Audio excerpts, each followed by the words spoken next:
I'm John Scott. The Senate has to wait a little longer before House Speaker Nancy Pelosi transfers the articles of impeachment to them. Speaker Pelosi expected to send the articles to Senate Majority Leader Mitch McConnell on Wednesday. Senate Democratic Leader Charles Schumer says his demand to hear from several witnesses at the upcoming impeachment trial is falling on deaf ears with Republicans. But they can't seem to find a real reason why. But Majority Leader McConnell says the House issued its articles without sufficient evidence. They did not even wait to see their own subpoenas through the legal system. McConnell says the Democrats justified rushing the process, saying it was urgent and that they had already made their case. But since then, House Democrats have spent 4 weeks contradicting both of those claims. The Senate trial now expected to get underway next week. Bob Agnew, Capitol Hill. Also at townhall.com, Iran says authorities have made some arrests for the accidental shoot-down of an Ukrainian passenger plane. That crash killed all 176 people on board and also sparked protests in Iran demanding accountability. Rising energy costs drove U.S. consumer prices higher in December, and American workers' earnings couldn't keep up. The Labor Department says its consumer price index rose 0.2% last month, lifted by a 2.8% increase in gasoline prices. Over the past year, consumer inflation is up 2.3%. Excluding volatile food and energy prices, so-called core consumer inflation rose just 0.1% in December and 2.3% over the past year. The department also reported that workers' hourly earnings, adjusted for inflation, fell 0.1% in December after rising 0.1% in November. Jeremy House, Washington. Stocks are mixed. The Dow ahead 40 points now. The Nasdaq is off 10. More on these stories at townhall.com. Across America, it's snoring season. Right now, 90 million Americans make this sound every night. Snoring can be caused by breathing through your mouth when you sleep. If you have a blocked or narrow nose, then you're more likely to open your mouth to breathe, causing snoring. Thankfully, there's Mute, an ingenious Australian invention that could quiet the snoring season once and for all. Mute is a comfortable nasal breathing device that sits inside the nose, supporting your airway and keeping it open while you sleep. You'll breathe more easily through your nose and snore less. In fact, in trials, 75% of couples reported a reduction in snoring when using Mute, allowing them both a better night's sleep. Put snoring season to bed, America. Available at Walgreens, CVS, Rite Aid and other fine stores. For more information, go to mutesnoring.com. Mute. Breathe more, snore less, sleep better. The deadly out-of-control wildfires continue raging. Australia's Prime Minister Scott Morrison warns his country could be battling the wildfires for months, even though weather conditions have eased over the past few days. This morning, I received briefings from the Bureau of Meteorology, which set out that over the medium term, out to the end of April, Australia will continue to be experiencing warmer and drier conditions. At least 26 people have died. A volcano near the Philippine capital, Manila, has spewed lava into the sky and trembled constantly, possibly portending a bigger and more dangerous eruption is on hand. Tens of thousands of people have fled villages that are darkened and blanketed with heavy ash. The eruption has not directly caused any deaths or major damage. The death of one driver in a crash on an ash-covered road was linked to slippery conditions. Breaking news at townhall.com. British Prime Minister Boris Johnson says he believes the royal family can resolve a serious rift over the plans of Prince Harry and his wife Meghan, who want to live free of their royal roles and move to Canada at least part-time. Correspondent Zaria Shockley has the very latest. The plans of Harry and Meghan, also known as the Duke and Duchess of Sussex, have received tentative approval from Queen Elizabeth II, who said she and other senior royals regret the decision but understand and respect it. Vital details remain to be worked out, with difficult issues to resolve, and Canada's leader has raised questions as well. But the British Prime Minister told the BBC that the monarchy will be able to find solutions. Johnson said the senior royals, who had a crisis summit Monday afternoon at the Queen's palatial Sandringham House retreat in eastern England, will be able to find an amicable way forward. Zaria Shockley, London. More on these stories at townhall.com. I'm John Scott. The following is an America Matters Media production. The views expressed do not necessarily represent those of the station or its advertisers, although we think they should. But that's the opinion of America Matters Media. America spends 5 to 10 times more on health care than any other country in the world. Then why does America rank number 43 worldwide for longevity? Third world countries, such as Cuba and Costa Rica, rank higher than the U.S. So what's wrong with health care in America? This is what's wrong. Our $3 trillion healthcare industry is focused on disease management, while 70% of our planet relies on traditional indigenous medicine that is focused on health optimization. Learn how. Join Dr. Dan Royal on the show The Royal Treatment, bringing you the latest information on the best of medicine, biotechnology, and pharmacology, as well as secrets from the past. These secrets have withstood the test of time and are being rediscovered today. In fact, indigenous healthcare practitioners are using them for the benefit of their patients who seek optimal health and wellness. Now, here is Dr. Dan Royal. Greetings, listeners. I am Dr. Dan Royal, and you are now listening to The Royal Treatment. We're here every week to answer your health questions, and whether we answer them on the air or off the air, they do get answered. So please, if you have a question, feel free to email me directly. You can send that email to droyal@royalmedicalclinic.com. That's D as in Daniel Royal, ROYAL, at Royal Medical Clinic, all one word, .com. And whether I answer them off the air or on the air, as said before, they will get answered. Who doesn't want free medical advice? I do, and I'm giving it to you today and every week. We have the Royal Treatment. We'd like to thank our sponsors, being Turtle Healing Band Clinic, THB Clinic here in Las Vegas. That's where I work. We are about 2 miles east of the Strip and across the street from one of the major hospitals here in Las Vegas, Desert Springs. We'd also like to thank the First Nation Medical Board. First Nation Medical Board licenses practitioners such as myself who practice traditional medicine. What is traditional medicine? Well, it's using unconventional modalities in your medical practice. We refer to those unconventional modalities, products, and protocols as alternative medicine, holistic medicine, complementary medicine, and so forth. Both the Turtle Healing Band and the First Nation Medical Board are under the jurisdiction of the Crow Tribe of Indians. Why? Well, the federal government gave the Indians the right to regulate the practice of traditional medicine. Now, all 50 states in this country regulate the practice of conventional medicine. So, if a doctor, such as myself, wishes to help his patients become optimally well, he's going to have to use a traditional approach, because the current medical system, using the conventional model, is designed for sick care. It's to manage your symptoms. Now, if we want to do the opposite and emphasize health optimization, we're going to have to work with the body through traditional means. For this reason, the First Nation Medical Board offers physicians dual licensure, so they can practice both conventional and traditional medicine if they so choose to do so.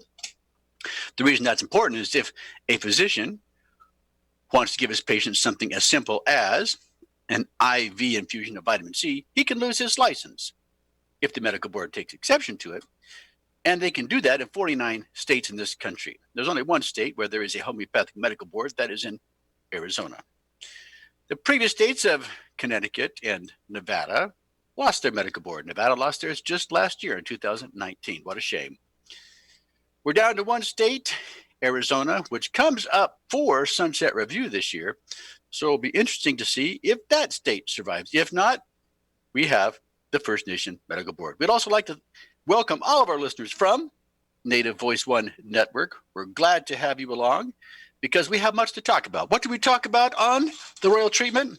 Well, hopefully things that interest you. I always talk about, of course, things that interest me, but my purpose in being here is to provide you with information that you can use to make better informed healthcare decisions for your own health optimization. We do like to review obituaries. Why? Well, because nobody else does. Nobody seems to give a care. But there's much to be learned from it. So at the beginning of the show, we usually review our local and international obituaries, people who died too young from diseases they shouldn't have had. I say too young because we're looking at the life expectancy here and abroad, but primarily we're focused on the United States.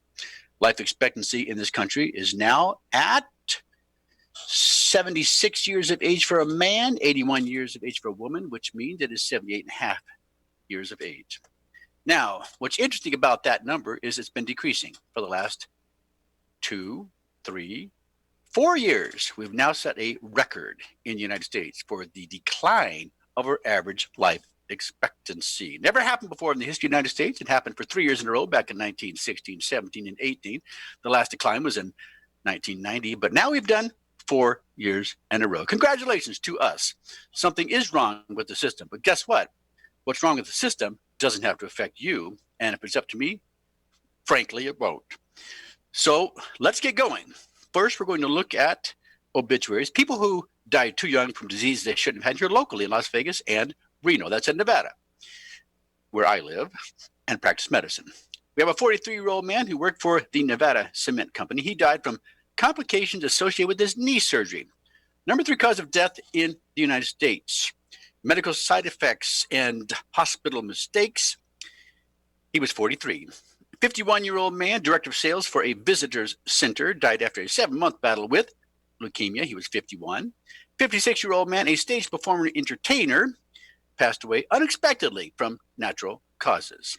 I don't think it was natural. It was a sudden death from heart attack. He was 56.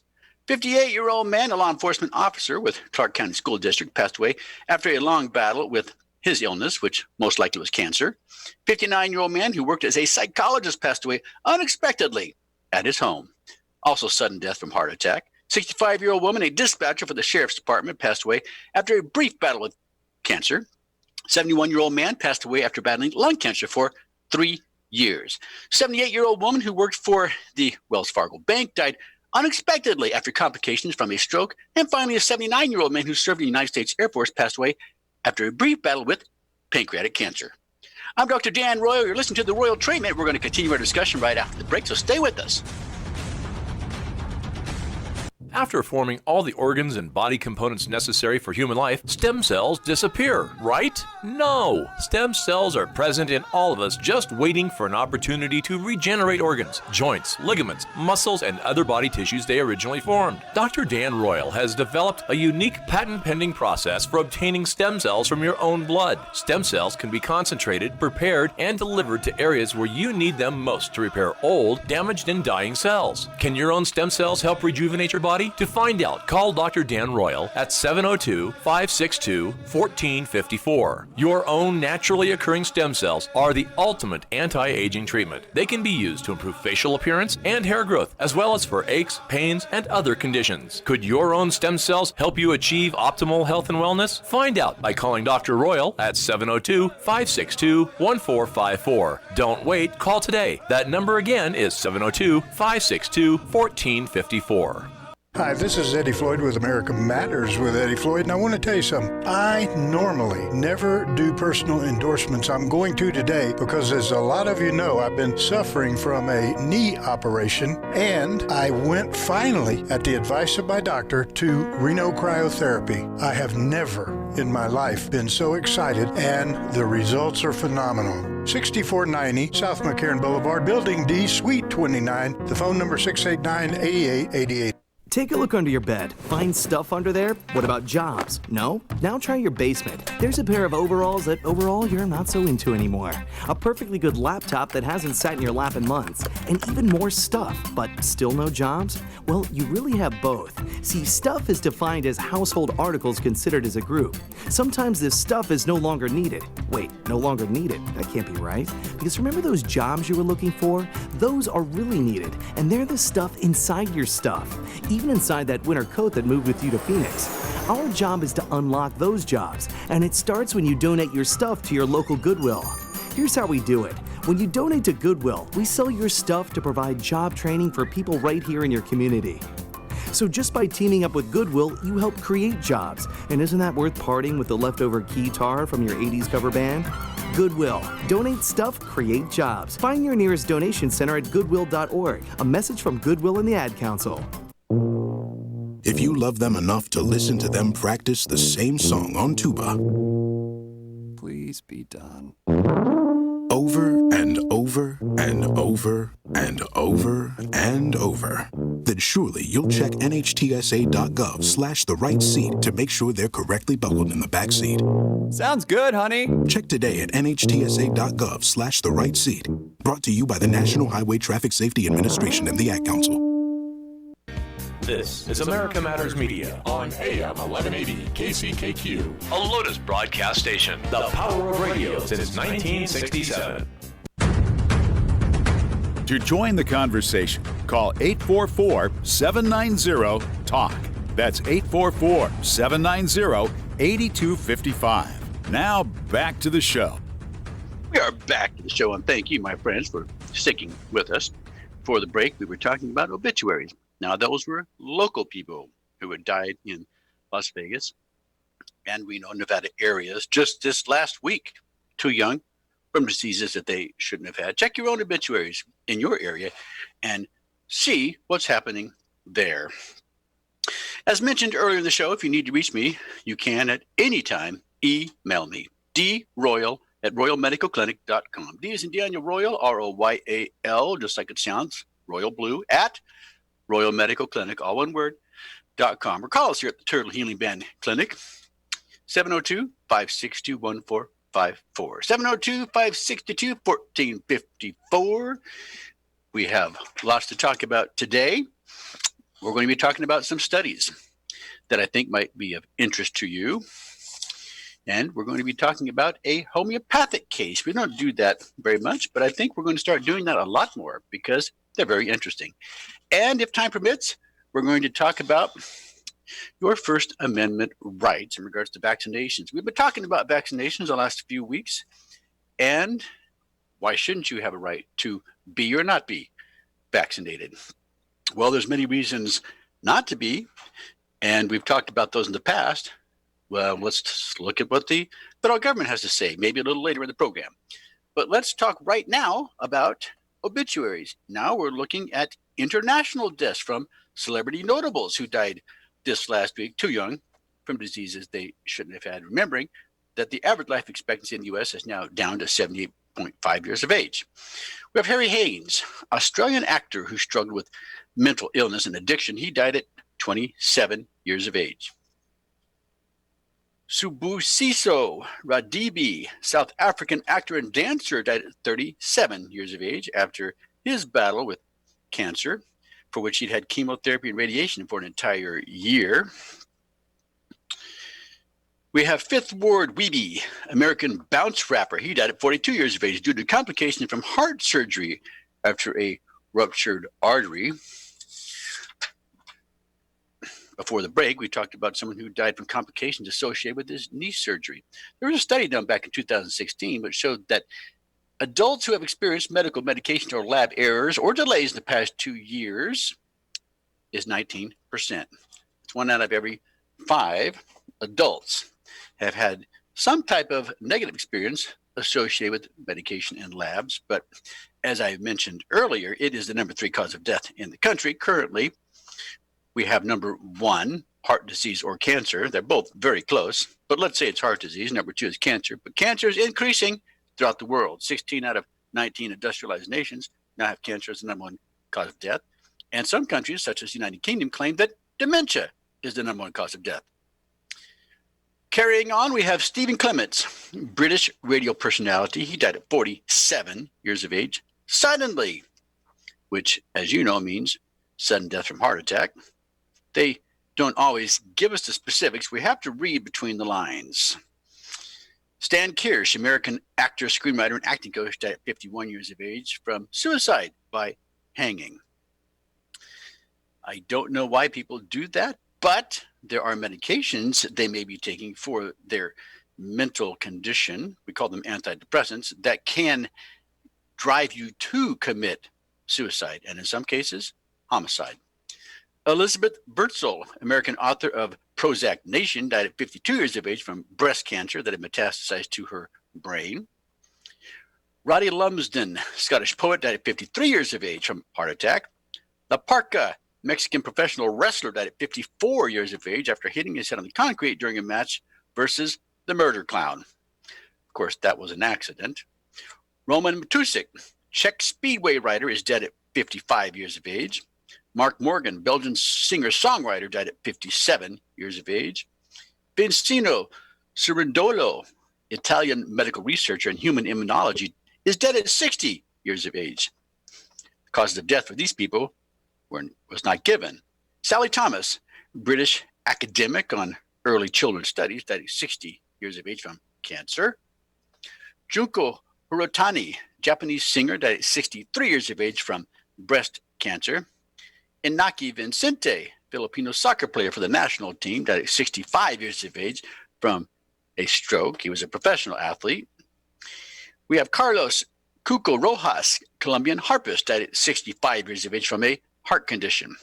Carlos Giron, Mexican diver, Olympic silver medalist in 1980, died at 65 years of age from pneumonia, or I should say the treatment on pneumonia. Neda Arnaric, Serbian actress, died at 66 years of age from a heart attack. Neil Peart, Canadian Hall of Fame drummer for Rush and lyricist, died at 67 years of age from glioblastoma, a brain cancer. Patrick Welch, American politician, member of the Illinois Senate, died at 71 years of age from complications due to a stroke. Jalayat Manarante, Syrian, or I should say Sri Lankan actor, died at 71 years of age from brain cancer. Roscoe Nance, American sports journalist for USA Today and beat writer, died at 71 years of age from cancer. Kazuo Sukurada, Japanese professional wrestler, died at 71 years of age from cardiac arrhythmia. In this case, his pacemaker failed to work. Ritu Nanda, Indian insurance advisor, died at 71 years of age after battling cancer. Now, she was diagnosed back in 2013, and she'd gone to New York for chemotherapy. Apparently, the chemotherapy there wasn't any better than in India. Petro Petkov, Bulgarian soccer player for the national team and manager, died at 73 years of age after a short illness. Usually means short illness of cancer.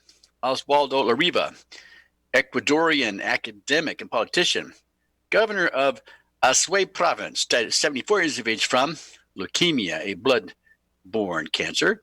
Emmanuel Borak, Soviet-born American violinist, teacher, and concertmaster, died at 75 years of age from lung cancer. And remember, you can get lung cancer from something other than smoking. Do you know what that is?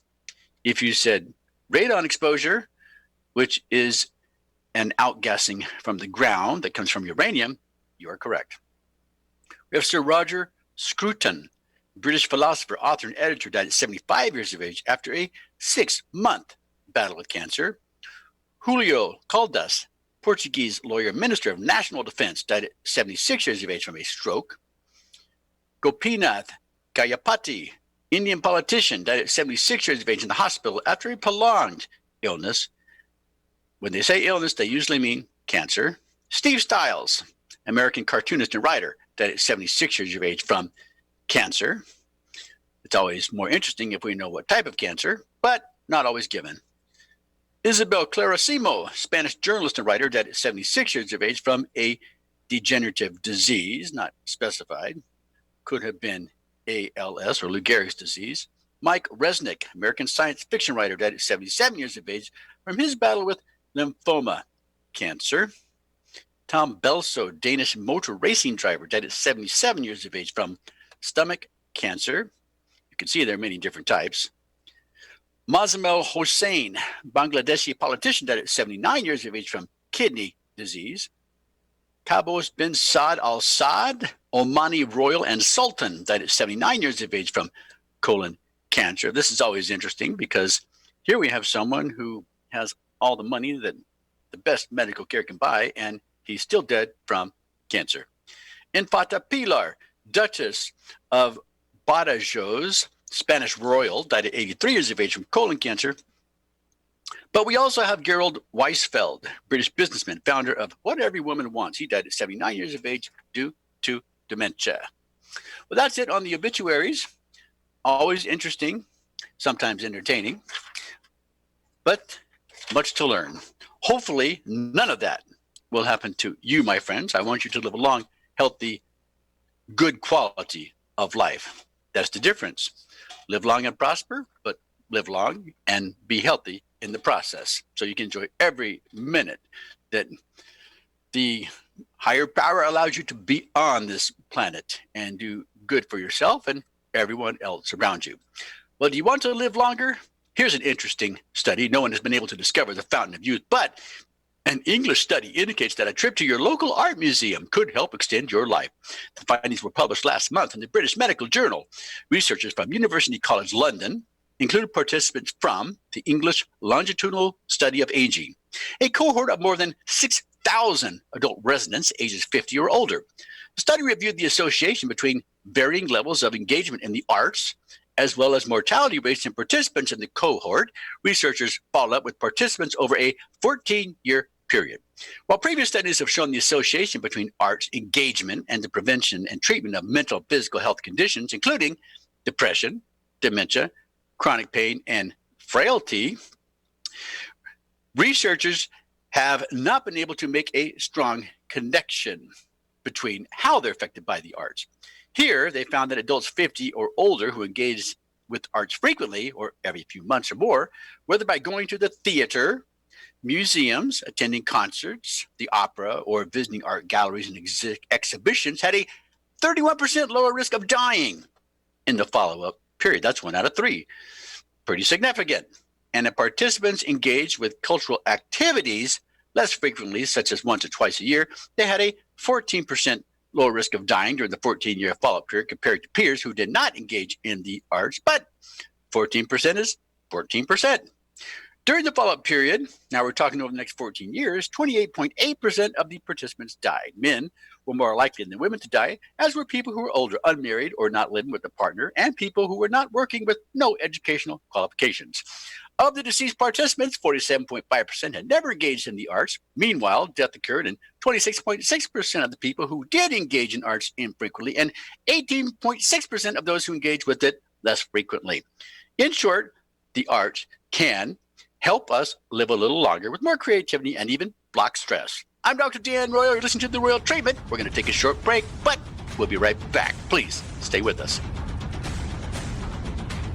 Low-dose chemotherapy uses only 10 to 20% of full-dose chemo, and it's known as IPT, or insulin-potentiated therapy. It's one of the safest and most innovative approaches to treating cancer effectively. IPT virtually eliminates side effects of full-dose chemo, such as nausea, hair loss, and fatigue. Could IPT be the answer you've been searching for? To find out, call Dr. Dan Royal at 702-562-1454. IPT uses low-dose chemo with insulin. Cancer cells have up to 20 times more insulin receptors and use up to 20 times more sugar than normal cells. That's why cancer cells thrive while normal cells struggle to survive. One study showed that using low-dose chemo with insulin resulted in a 10,000% increase in cancer-killing ability. Could IPT with low-dose chemo and insulin help you? Call Dr. Royal at 702-562-1454 to see if you qualify for IPT. That's 702-562-1454.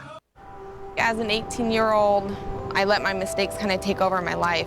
I was 0.5 credits away from completing high school, and I didn't do it.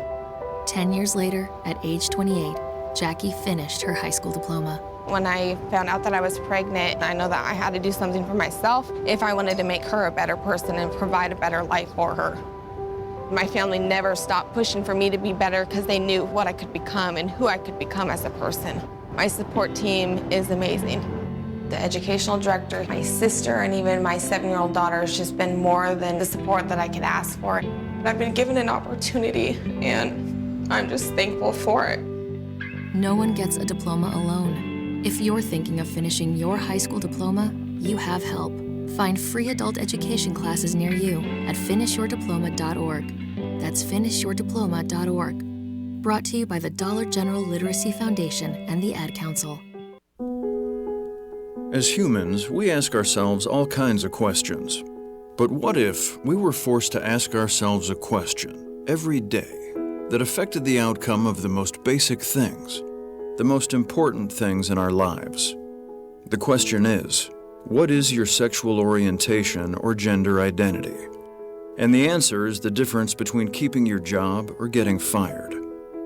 The answer is the difference between staying in your home or getting evicted. The answer is the difference between receiving medical treatment or not. Because in 31 states, it's legal to discriminate against people based on their answer to this question. LGBT Americans have the right to say I do, but they don't have the same basic rights as everyone else. Get the facts at beyondido.org. Brought to you by the Gill Foundation and the Ad Council. This is America Matters Media on AM 1180 KCKQ, a Lotus broadcast station. The power of radio since 1967. Are you shy and don't want to talk on the air? Text us your questions or comments to 775-237-2266. Now back to the show. We are back to the show. I'm Dr. Dan Royal, and you are listening to The Royal Treatment. Makes sense. I'm Dr. Dan Royal, and this is The Royal Treatment. Remember, if you have a question, feel free to email it to me. Get some free medical advice by sending your question to droyal@royalmedicalclinic.com. D as in Daniel Royal, ROYAL, at royalmedicalclinic, all one word.com, or call us here at the Turtle Healing Band Clinic at 702-562-1454. That's THB Clinic here in Las Vegas, 702-562-1454. Well, before the break, we were talking about a study about how the arts can improve your quality of life and help you live a little longer. Let's look at a couple other studies, and then I want to talk about something we call a caudal block. If you have back pain, lower back pain, if it's chronic and recurrent, and especially if you're taking medications, you need to hear what I have to say. In fact, we just performed it on a patient in my clinic today. Well, first, we want to look at a study that was done in Denmark. This is a 40-year nationwide Danish study where they reviewed databases to identify individuals with hospital-based overweight and obesity diagnosis. Now, what they did was they computed the age and gender, then standardized the incident ratios, they call that SIRs, for subsequent cancer compared to the general population. In other words, we're looking to see, is there a relationship between being overweight and obese and cancer? And what they found out was, yes, there is. We observed 20,706 cancers among 13,321 patients who were diagnosed as being either overweight or obese. Although they said overweight and obese. I guess if you're obese, you're overweight, but not necessarily vice versa.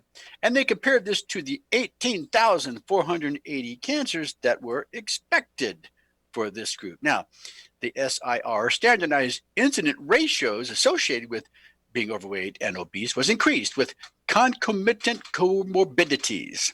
That means that they found some related conditions to being overweight or obese, such as type 2 diabetes, that's the non-insulin dependent glucose elevated patients, and alcoholism-related diseases.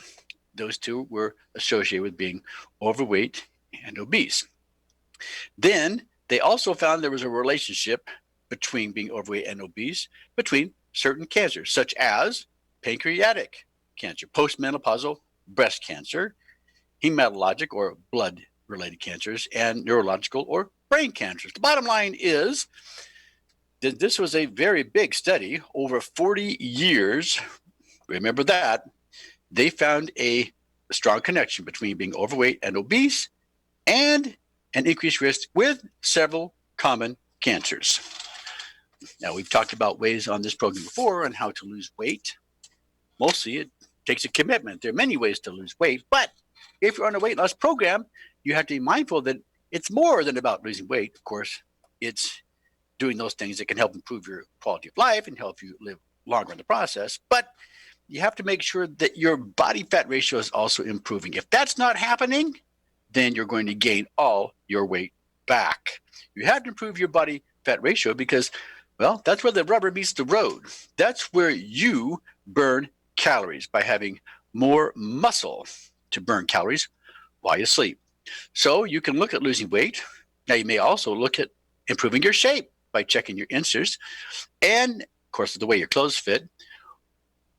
But you should definitely be looking at your body fat ratio. Now, for a man, that ratio should ideally be between 12 and 20%. For a woman, ideally, it should be between 18 and 25%. If you're between 25 and 30%, you are overweight. If you're over 30%, you are obese. Keep that in mind because remember, by the year 2030, what's happening in the United States? Well, what's predicted to happen is that half of the population will be obese. All right, well, here's another study which I thought you might find interesting.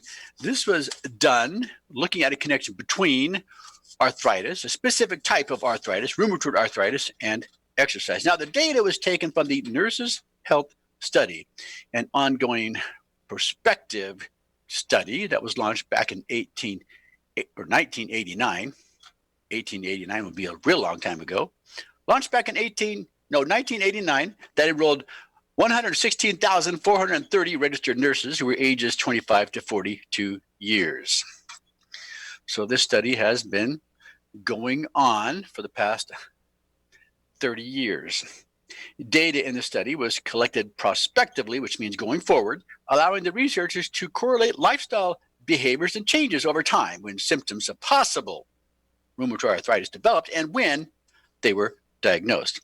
There were 506 incident rheumatoid arthritis cases out of 113,366 women that were analyzed in the study. After adjusting for such things as smoking, dietary quality, and their BMI, basal metabolic index, at age 18 years, it was found that the more times per week women were physically active, the less frequent the incident of rheumatoid arthritis. For example, 4 to 7 hours of recreational activity per week was associated with a 33% reduced risk of rheumatoid arthritis compared to less than 1 hour per week of activity. The most common form of activity was walking, interestingly enough, and appeared to be as beneficial as other forms of exercise ranging from swimming to vigorous exercise such as running. Now, overall, the researchers found that greater amounts spent in any type of recreational physical activity seemed to lower the risk of rheumatoid arthritis. But walking at a brisk pace was the most common activity and seemed to be the most strongly associated with reducing rheumatoid arthritis risk. Keep that in mind. You may want to start taking advantage of that.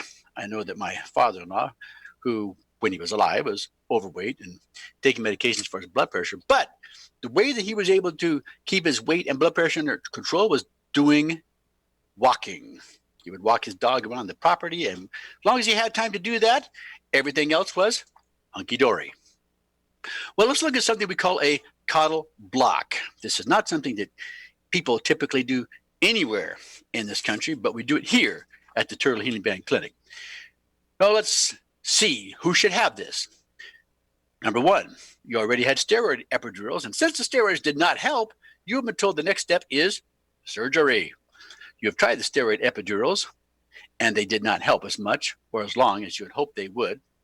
That's number two. Number three, you have been recently advised to get the steroid epidurals, and after hearing the risk and benefits, you're looking for safer options. These are all the people who potentially could benefit from a caudal block.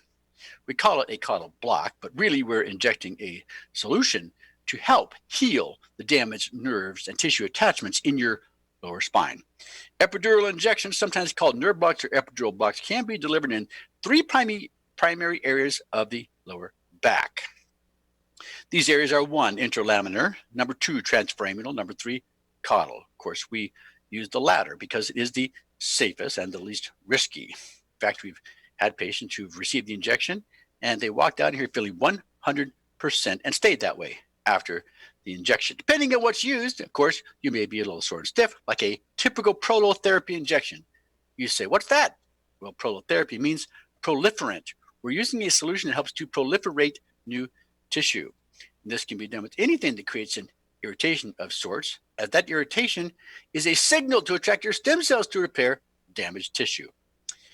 Now, keep in mind, an epidural is actually an anatomical space in the spinal area outside the dura, which is a strong fibrous lining that surrounds the spinal cord and holds the spinal fluid around the spine.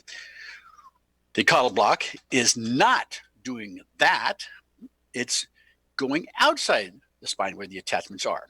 Caudal block uses a prolotherapy-like solution such as concentrated dextrose or sugar to attract the stem cells that I mentioned via an inflammatory response to the area where tissue proliferation is needed. So, for example, in the patient we treated today, we used a combination of platelet-rich plasma and exosomes, which many people feel are even more effective than stem cells. So, for example, in 1 cc of exosomes, we get 400 million cells. In a cc of stem cells, umbilical cord blood stem cells, for example, we get 5 million. Big difference.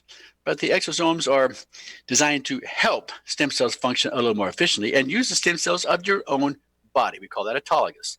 This process allows the body to heal itself through the activation of natural healing pathways and thus repair damaged and injured tissue. A steroid is the opposite of prolotherapy in that it is used for its anti-inflammatory effect.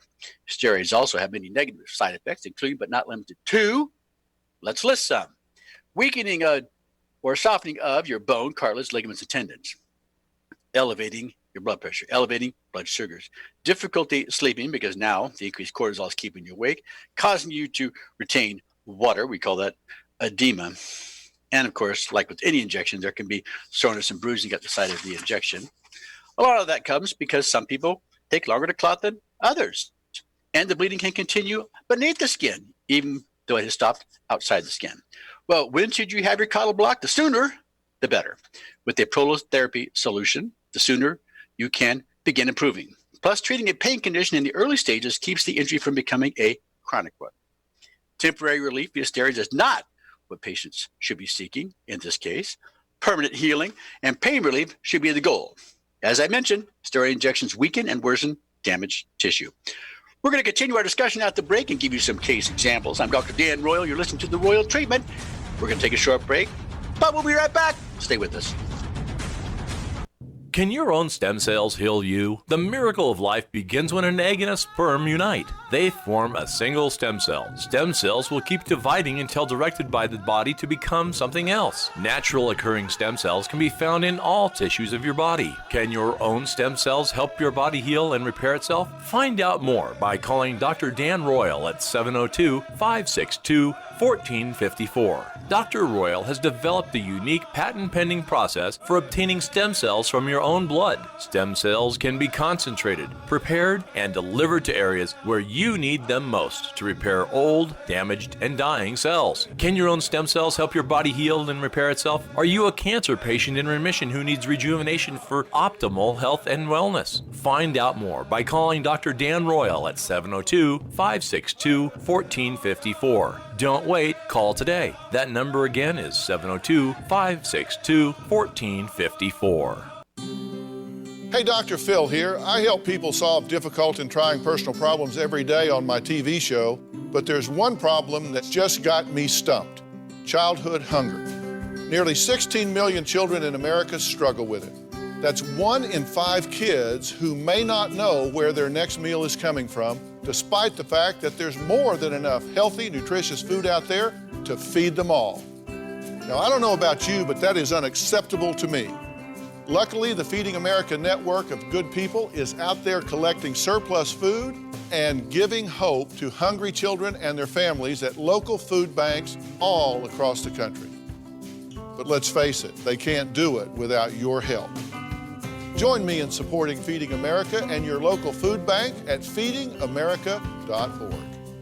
Brought to you by Feeding America and the Ad Council. Together, we can solve hunger. Together, we're feeding America. Adopt US Kids presents What to Expect When You're Expecting. A teenager. Learning the lingo. Today I'm going to help parents translate teen slang.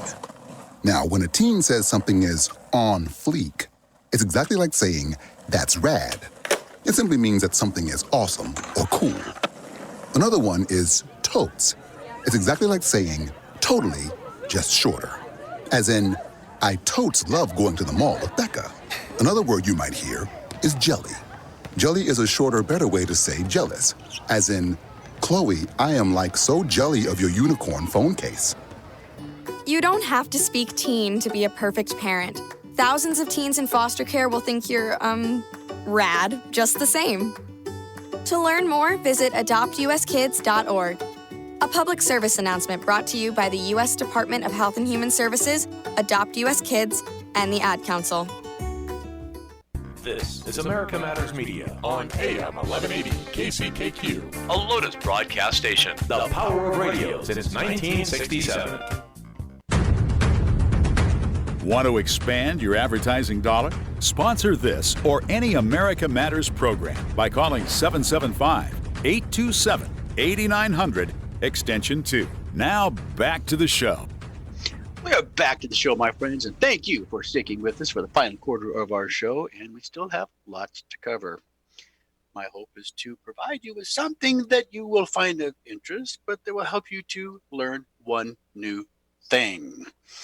One new thing that you can use to improve your life for the better and help you achieve optimum health and wellness. That's my goal for you each and every week. Think of me as your health coach, and feel free to email me your questions. droyal@royalmedicalclinic.com. D as in Daniel, Royal, ROYAL, at royalmedicalclinic, all one word.com, or call us here at the Turtle Healing Band Clinic, THB Clinic, 702-562-1454, 702-562-1454. Well, before the break, we were talking about a coddle block. And I want to finish that discussion. I'd like to talk a little bit about a homeopathic case of herpes zoster, and if we have time, talk about First Amendment rights regarding vaccinations. Well, why should you have a coddle block with prolotherapy? Well, the solutions bring increased blood flow and healing factors to the injured tissue back, sacral and coccyx. Now, this injection is given between the coccyx and sacral areas. It's a way for us to access the lower spine where everything comes to an end, that spinal cord of yours, where all of the nerves innervate your entire body. The lower back and sacral areas is what we're focusing on because, well, frankly, that's where most people have their pain. Now, any neck, back, or other joint, ligament, or tendon injury can be effectively treated with prolotherapy. And as I said, that's using a proliferant solution to proliferate new tissue.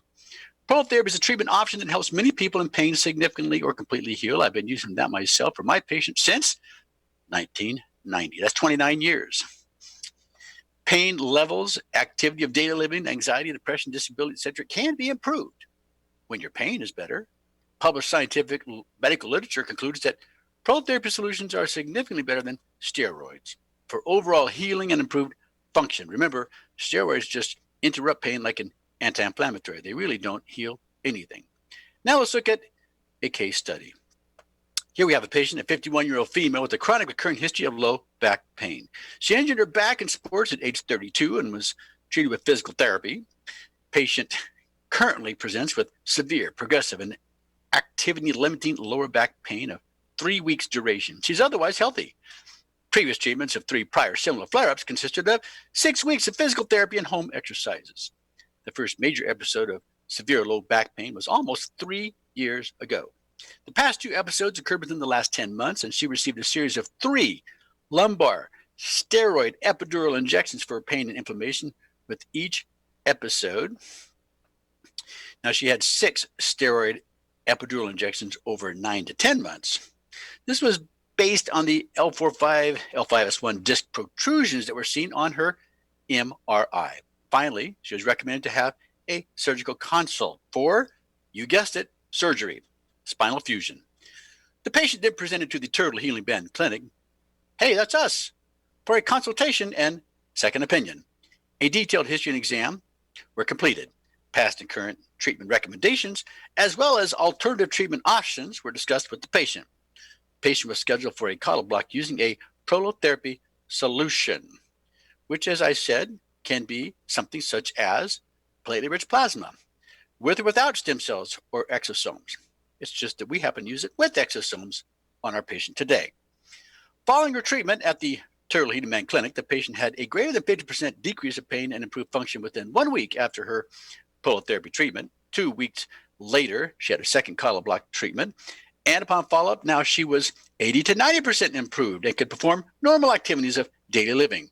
She was sleeping wonderful again because she wasn't in pain and was completely off all pain and sleep medications. This is just one example, my friends, where coddle block with prolotherapy solutions we're able to strengthen the spine and its supportive tissues, soft tissues, which are not always visible on MRI, CAT scan, certainly not on the x-ray, and return the patient to an active, normal life. This is not pain management. This is a pain cure.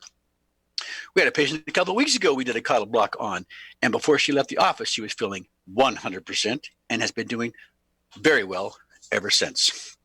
While I want to talk about a homeopathic case because the cases are quite interesting, I've been using homeopathy in my practice since I started practicing back in 1990 or 29 years, and I grew up with it in my family because my father, a medical doctor, became a homeopath. Here's a case of someone who had herpes zoster, often known as shingles. Let's see how she was treated. The patient was a 52-year-old woman. She started having painful vesicular skin eruptions on the left side of her occiput. That's the back of her head. A few days before she had her homeopathic consultation. The rashes were red-colored and extended to the back of her left ear. Of course, these eruptions are very painful. The affected area had burning, stinging, and constricted pain. The diagnosis was herpes zoster or shingles. A few days before the outbreak, she felt stiffness in her neck and shoulder. The pain was worse from touch, but better from massage. She also felt better when lying on her left side. So the painful parts were pressed by the pillow when she was doing that. The pain was markedly relieved by cold application. Now, the patient had some other symptoms that were interesting and helped discover what the remedy should be. Because typically in homeopathy, we're looking for certain conditions. We're looking for physical, but also mental and emotional. To find the right remedy or combination of remedies, both the acute and chronic pictures pointed in this case to Apis mellifica, which is also known as the honeybee. A dose of 30C was prescribed daily for 3 consecutive days. She had an initial aggravation of headache and nausea for 1.5 days. After that, the shingles subsided within a few days, and there was no pain at all thereafter. Now, I should mention that this particular homeopathic remedy was given sublingual, so that immediately affects the nervous system. A week later, she reported having better sleep, energy, and appetite since taking the remedy. And other symptoms were now beginning to improve. 5 months later, after taking the remedy, the patient reported having better defense against colds and flus, which she used to get in frequently over the winter. Her emotions improved as well, becoming less prone to angry outbursts and irritability. In other words, the homeopathic had positive effects, not just on the physical conditions, but on her mental and emotional state as well. In this case, it happened that the remedy picture during the acute flare-up coinciding with the patient's chronic picture. So treating the acute situation helped other conditions to improve as the body was allowed to be catalyzed into bringing about its own healing. Well, that's one homeopathic case, which I thought you would find interesting, and we'll be having more in the weeks to come. But I want to talk just for a moment about free speech. Recently, there was a poll where the people were asked, I'm talking about Americans, the First Amendment, which provides the right of Americans to have free speech, was enacted more than 200 years ago. Do you agree or disagree with the statement? The First Amendment goes too far in allowing hate speech in modern America and should be updated to reflect the cultural norms of today.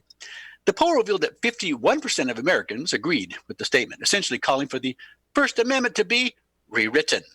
Of those who believe that the First Amendment should be modified, 54% approved of imprisoning those who engage in so-called hate speech, and 40% think fining or ticketing offenders is acceptable. 80% of those surveyed admitted they don't actually know what the First Amendment really protects. Whether this poll accurately reflects a significant number of Americans or not, the establishment is pushing the narrative that certain types of speech should be banned. An on-point example of this concerns vaccination policy. Regulating those who question vaccine safety or criticize big pharma, big agriculture, and the like is happening under the hazy guise of something needs to be done about misinformation. On November 27, 2019, former Secretary of State Hillary Clinton tweeted, "One thing I'm grateful for are vaccines that save lives. Let's all do our part to counter anti-vaccination disinformation that threaten lives." Well, she got her free speech.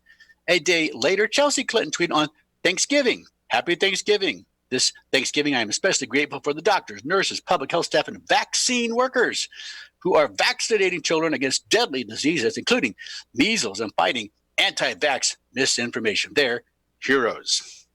Of all things to treat, why vaccination, especially on Thanksgiving? We're not saying Secretary of State Clinton and her daughter cannot express an opinion, but their exhortations are hardly helpful to the genuine issue of vaccine skepticism. There's been pushback to vaccination mythologies. For instance, Robert F. Kennedy Jr.'s well-done research of vaccine dangers has the attention of the establishment. Is this why Secretary Clinton and her daughter chimed in? It's not just the Clintons, though. President Trump was thought to be somewhat open to a discussion on vaccines early in his presidency. But after claiming to speak to experts such as Bill Gates, who's a computer expert, I don't know what he knows about vaccines, his views are now solidly pro-vaccination. In April of 2019, when questioned by the press regarding the hyped measles so-called epidemic, President Trump made clear, quote, "They have to get the shot. The vaccines are so important. This is really going around now. They have to get the shot," unquote. But this exhortation pales in comparison to President Trump's September 19, 2019 executive order titled "Modernizing Influenza Vaccines in the United States to Promote National Security and Public Health."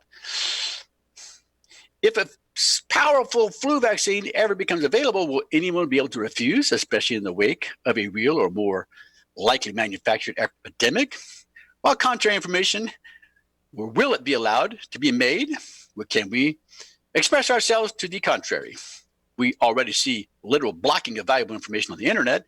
We already know the editorials called for the hanging of those who share vaccine dangers. The fact that the United States Vaccine Court has paid out billions in claims since being founded in 1986 should tell people at the very least that vaccines can cause harm. Well, we'll have more to say about this in the future because it's not going away. But my job is to help protect you and empower you with information you can use to defend yourself and to improve your health for yourself and your family. I'm Dr. Dan Rowe. You've been listening to The Royal Treatment. We'll be back again next week for another episode of The Royal Treatment. But until then, my friends, may you all be well.